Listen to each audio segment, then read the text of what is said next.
I'm standing in a courthouse hallway holding a 3-inch binder. My sister won't look at me. My uncle stares at the floor. My aunt has her arms crossed, shaking her head like I'm the villain in this story. Behind that courtroom door, a judge just heard everything. Every transfer, every forged initial, every lie. They called me paranoid for asking one question. Where did Dad's money go? Turns out, asking questions doesn't make you dramatic. It makes you dangerous. What do you do when your own family bets you'll stay quiet, and you decide to pull every receipt instead? Comment your time zone. It's 2 a.m. here and I'm still processing. And hit subscribe. You'll want to see how this ends, because it started 6 months ago, at Dad's memorial, and nobody thought I was paying attention. I grew up asking questions. That made me the difficult one. My sister was the golden child, confident, charming, never challenged anything. I was the kid who wanted to know why the numbers didn't match, why the story changed, why we couldn't just talk about it. Dad owned a small manufacturing business. Nothing flashy. But he was careful. He built a modest trust so both of us would be taken care of. 50-50. That's what he always said. I became a financial analyst. Compliance and audits. I learned early, save everything. Emails, texts, receipts, spreadsheets. People lie. Documents don't. Dad died suddenly. Heart attack at 62. At the funeral, my sister told everyone she'd handle the estate. She was already named trustee. Made sense. She lived closer. She had the time. I didn't fight it. Dad's lawyer read the trust declaration 2 weeks later. The estate would cover costs. He estimated around $22,000. Then the remainder would be split 50-50 between us. Simple. 3 months later, I got my first distribution statement. It was for $11,000. I did the math in my head. If that was my half, the trust had only $22,000 left after expenses. But Dad's estate was worth close to $400,000. The numbers didn't add up. So I did what I always do. I asked. I sent my sister a polite email. Hey, I got the distribution statement. Can you send me an itemized breakdown of the estate expenses? Just want to understand the numbers. She didn't reply. 2 days later, I got a text. Not from her, from the family group chat. Can everyone please talk to my sister? She's accusing me of stealing from Dad's estate. This is so hurtful. I'm grieving too. My phone exploded. My uncle. You should be ashamed. My aunt. Your sister has done everything for this family. A cousin I hadn't spoken to in 5 years. Seriously? This is about money? I replied to the group. I didn't accuse anyone. I asked for documentation. That's normal. My sister's response came an hour later. Private text this time. You've always been jealous of me. Dad would be disgusted. Then her lawyer sent a letter. Cease and desist. Further harassment of the trustee will result in legal action and removal of your beneficiary status. I read it twice. Harassment. For asking where $300,000 went. That night, she left a voicemail. Her voice was shaking. But it wasn't sad. It was angry. You have no idea what you're starting. You're going to regret this. I'm warning you. I saved the voicemail. Because like I said, I save everything. I called a trust attorney the next morning. She listened. She took notes. Then she gave it to me straight. Proving breach of fiduciary duty is hard. It's expensive. And when the family testifies against you, it gets even harder. How expensive? $40,000. Maybe more. Up front. I felt my stomach drop. 2 weeks later, I got served. My sister had filed a petition to remove me as a beneficiary. The reason? Causing discord and harassing the trustee. She had declarations from my uncle and my aunt. Both swore I'd always been jealous. Both said I was unstable. My lawyer was honest. If we go to trial and lose, you could be ordered to pay their legal fees. I had about $50,000 in savings. I'd lose most of it just to fight, and I might lose anyway. I sat in Dad's old office that night. The house was already listed. My sister was selling it as part of the estate. I opened his desk drawer. I wasn't looking for anything. I just wanted to feel close to him. That's when I found it. A USB drive, taped to the bottom of the drawer. It had a label, written in Dad's handwriting. For my daughter, if anything feels wrong. I plugged it in, and everything changed. The USB had folders, lots of them. Bank statements, scanned trust amendments, spreadsheets tracking every dollar, and notes, handwritten notes Dad had scanned and saved. One folder was labeled Distribution Plan Final. I opened it. It was a PDF, dated 3 weeks before he died. Trust Distribution Plan. Estate costs estimated at $22,000. Remaining assets to be divided equally between both daughters. 50-50. I've made this clear to the trustee. There was another note. This one was dated 2 months before his death. I told her no more loans.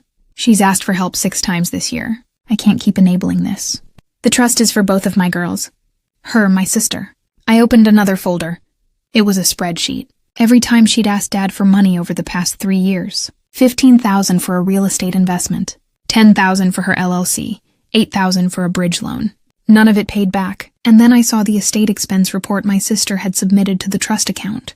$68,000. Dad estimated $22,000. She'd billed $46,000 more than he'd planned. I sat back. Dad knew. He knew something might happen. And he left me the map. But I needed more than his notes. I needed bank proof. My attorney filed a subpoena for the trust bank records. My sister's lawyer fought it. Hard. They filed a motion to seal the records. They argued it was privileged estate information. The judge denied it. She had 10 days to produce the statements. That's when my sister went public. She posted on social media. Nothing specific, just enough. It's hard when toxic family members weaponize grief. I'm doing my best to honor our father's wishes, but some people only care about money. The comments filled with hearts and prayer hands. My cousin tagged me. This you? My phone buzzed for hours. 3 family members sent me messages, all variations of the same thing. You need to stop. You're tearing this family apart. Dad would be ashamed. One cousin said she'd testify against me if it went to court. I've always seen how jealous you were. Then my sister's lawyer sent a settlement offer. $15,000. Full release of all claims. Take it or leave it. 10 days. My lawyer did the math for me.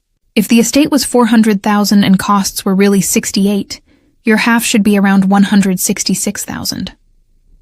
They were offering me 9% and betting I'd take it, because fighting meant risking everything. I had 7 days left to decide. Then the bank records arrived. The bank records came as a PDF, 218 pages. I opened it on my laptop and started scrolling. Normal stuff at first. Utility payments, funeral home, lawyer retainer. Then I saw them. 4 checks made out to my sister's LLC. Estate management services, $31,000. Total, paid over 4 months. I zoomed in on the images. Each check was signed by my sister as trustee, but 3 of them also had a countersignature line. Dad's initials. JK required for amounts over $5,000. I looked at the dates. November 18th, December 3rd, January 9th. Dad died October 29th. She'd countersigned his initials on checks written after he was dead. I sent the images to a forensic document examiner my lawyer recommended. His report came back in 3 days. The initials JK on checks dated 11/18 and 12/03 are identical to the exemplar from the October 12 check. Pixel-level analysis indicates digital cloning. The signature was scanned from an earlier document and applied electronically. This is consistent with forgery. I read it twice. She didn't just take the money. She forged Dad's authorization after he died, and now I had proof. I didn't understand why she'd risk it. Forgery is a crime. She had to know that. So I ran a background check on her LLC, public records, court filings, business databases, and there it was. Her LLC had filed for bankruptcy protection 5 months before Dad died. I pulled the docket. Chapter 11, Business Reorganization. Schedule F, Unsecured Debt, $87,240. She owed money everywhere. Business loans, credit cards, a hard money lender on a property flip that went bad. I went back to Dad's USB notes. I told her I won't enable this anymore. She needs to stand on her own. That was written 4 months before he died. He'd cut her off. And then he died. And she became the trustee. The trust wasn't just her inheritance. It was her lifeline. She wasn't grieving when I asked questions. She was protecting her survival plan. And I was the only loose end. The only person who'd actually look at the numbers. The only one who wouldn't just take her word for it.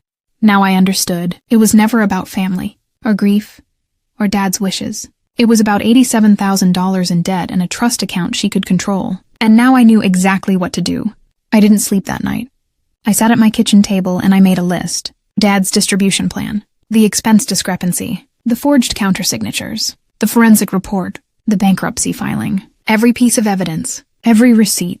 In the morning I called my lawyer. I'm not taking the settlement. She paused. You're sure? I'm sure. I want to file an emergency motion.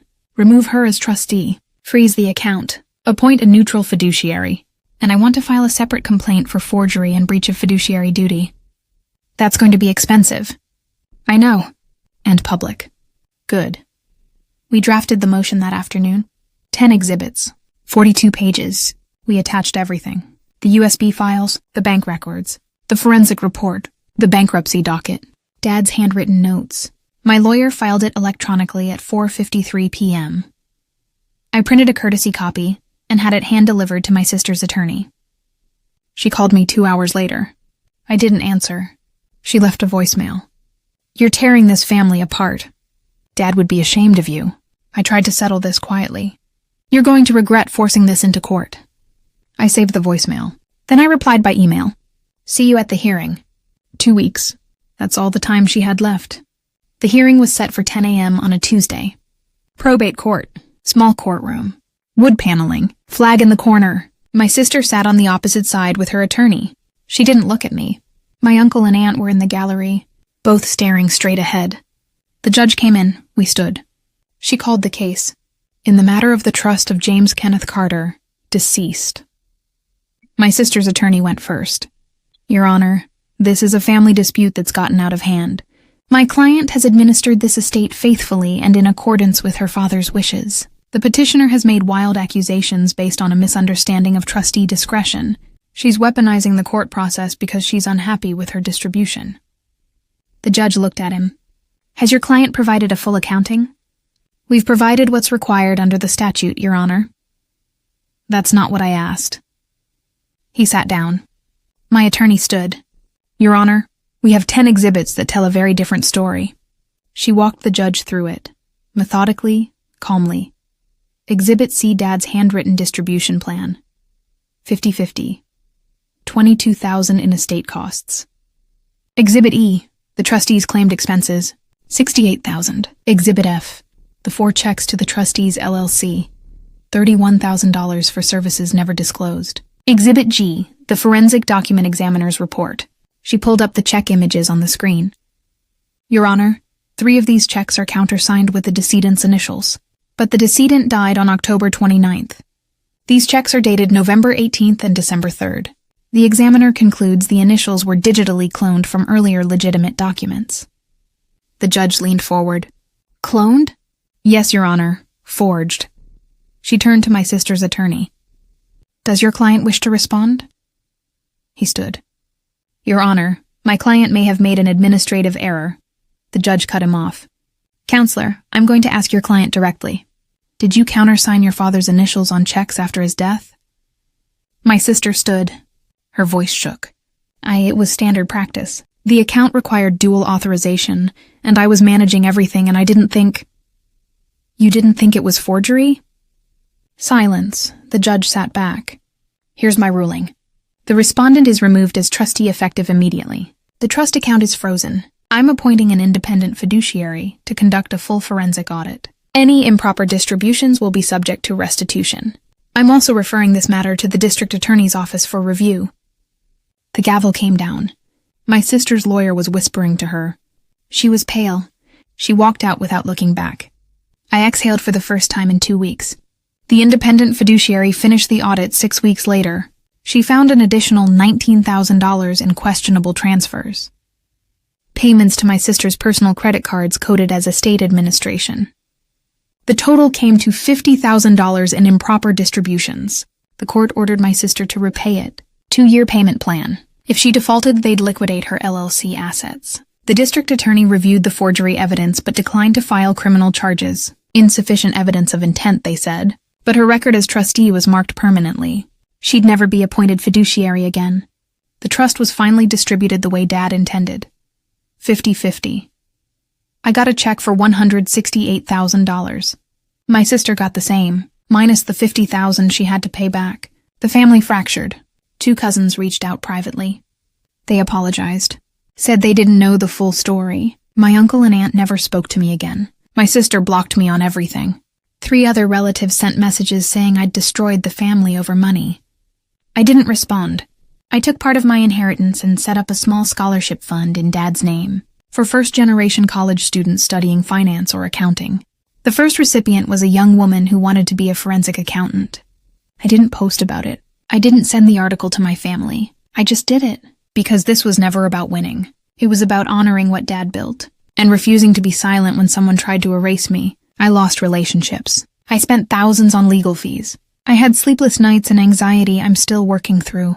But I kept my integrity. And I learned something. Asking questions isn't dramatic. It's due diligence. Setting boundaries isn't betrayal. It's self-respect. The truth doesn't need an audience, but it does need a witness. And sometimes, being that witness cost you everything except your peace. I walked out of that courtroom with a binder full of receipts and nothing left to prove, and I'd do it again. So here's my question for you. Have you ever been called dramatic for standing up for what's right? Drop your story in the comments. I read every single one. And if you made it this far, subscribe.